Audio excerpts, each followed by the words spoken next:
일상화되어 버린 생활 습관을 하루아침에 바꾸는 것은 정말 쉽지 않은 것 같습니다. 당뇨병이 얼마나 무서울 수 있는가가 본인의 마음에 확 와닿게 하는 것이 정말 중요한데 이 과정이 그렇게 쉬운 것 같지는 않습니다. 당뇨 전 단계를 내당능 장애라고 합니다. 공복 혈당이 100 이상에서 125까지의 수치이거나 식후 혈당이 140에서 199까지의 수치일 때를 말합니다. 이러한 내당능 장애 유병률은 30세 이상의 인구에서 24.7%를 차지한다고 합니다. 예전에 당뇨 없었잖아요. 그렇죠? 공복 혈당이 103, LDL 콜레스테롤 123, 고밀도 콜레스테롤 43이면 낮은 편이거든요. 내당능 장애라고 정의하기 위해서는 이전에 당뇨를 진단받았거나 당뇨약을 복용하고 있는 상태가 아니어야 한다는 전제가 필요합니다. 그리고 또 한 가지 체크해야 될 것이 당화혈 색소라고 하는 거예요. SR6에서 6.5 사이를 당뇨 전 단계라고 얘기를 하고 6.5가 넘어가면은 당뇨라고 얘기를 해요. 아마 이 정도로 나온 걸 봐서는 6.5로 확 넘어갔을 가능성이 높아요. 정기 검진을 잘 받는 것이 중요하지 않을까요? 당 수치가 정상이라고 하더라도 높은 정상 범위에 있거나 당뇨 수준은 아니더라도 정상 범위를 조금 넘어가면 반드시 당화혈색소와 식후 혈당을 측정하여서 당뇨가 발생하지 않았는지를 확인해 보는 것은 꼭 필요할 것 같습니다. 자, 이제 당뇨 환자가 됐어요. 빼도 박도 못하니까 이제 조금 더 신경 써서 관리하셔야 돼요. 당뇨병은 합병증이 무섭다고 하죠. 당뇨가 생겼다고 하더라도 초기부터 관리를 잘 하면 이러한 합병증은 충분히 예방이 가능합니다.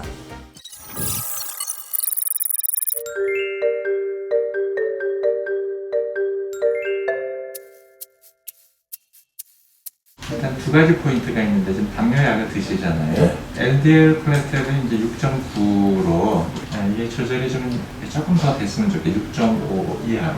약보다 더 중요한 부분은 생활 습관이거든요. 이제 얼마나 먹느냐, 또 얼마나 운동하느냐의 문제인데 몇 칼로리를 먹을 것이냐. 우리가 활동에 비해서 너무 모자라면 또 문제가 되고 활동할 수 있을 그것을 보충하는데 너무 지나치게 먹지 말자. 좀 체중이 좀 많이 나가는 분들이라면 조금 거기서 모자라게 먹는 것. 아침에 공복 때는 100 미친데요. 찌개 같은 거 먹으면 많이 올라가요. 찌개 드시면 300에서 400. 아이고.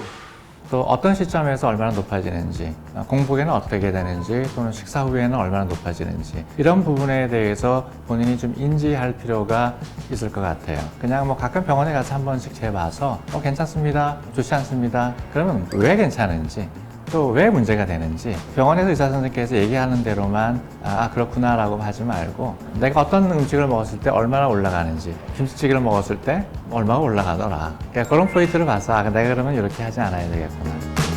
거래처를 많이 만나서 이제 개인 사업을 하니까 만나서 그분들한테 많이 사줘야 돼요, 먹을 거. 그래서 제가 안 먹고 있으면 그 친구들도 안 먹어요. 잘 안 먹고 하니까. 바깥에서 일상생활을 할 때 다른 사람들과 이렇게 맞물려서 생활을 해야 될 때 사실 당 조절이 좀 어려운 것 같다는 생각을 합니다. 이런 상황에서 그럼 당뇨 환자는 어떻게 대처해야 될 것이냐, 자기 사정을 좀 다른 사람들에게 광고할 필요도 있다고 생각을 합니다. 그냥 공공연하게 나는 당뇨 환자입니다. 다른 분들이 아예 거기에 맞춰서 일정을 잡거나 당뇨에 문제가 되지 않게끔 그런 분위기를, 당뇨 환자가 힘들어지는 상황, 이런 것을 예방할 수 있을 것 같아요.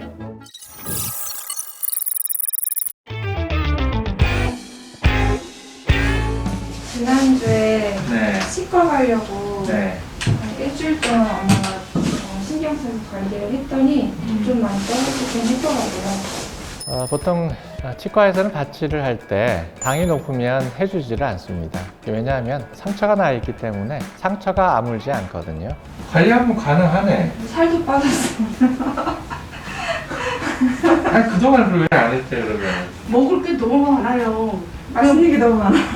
계속 먹다 보니까 작년 7월 25일 날 그때 얘기할 때 나하고 과자 빵 많이 드시고 그랬다 그래서 그게 이제 그때 이 뺄 때가 되니까 안 빼준다 그러니까 이제서야 그래서 집에 가서도 다 치웠거든요. 조금 높긴 한데 그래도 예전에 제가 계속 느꼈던 거 있잖아. 도대체 왜 이렇게 조절이 안 되나. 맞아. 근데 뭐 100대 초반까지 떨어지고 식사 후에 200 조금 넘어.